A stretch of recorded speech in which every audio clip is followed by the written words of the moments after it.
Hello everyone, in this video we are going to explore a very beautiful and very effective piece of software which helps me a lot which is called Folder Colorizer, and as the name states, it colorizes folders and it's very helpful in managing a lots of folders.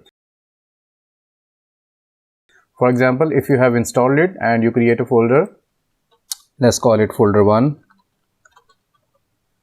and let's say I click on it and I want to differentiate it from other folders. So I can go to colorize and pick any of these presets, or I can go to colors and define my own color.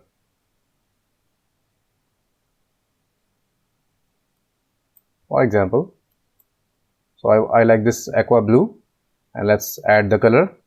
Now this color is going to be added in the menu.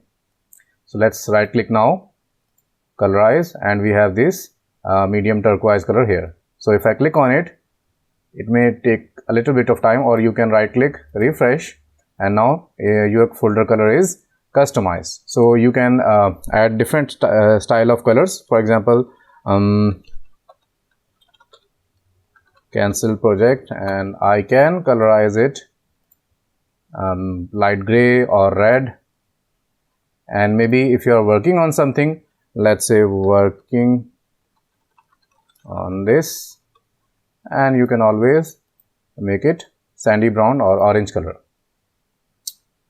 And when you are done with something, you can always add final, right click, colorize, and let's make it lawn green. So this way you can differentiate your folders visually, because even though there are text written, but it's usually not very effective when you are working on multiple files. So this is the tip for today. Thank you for watching.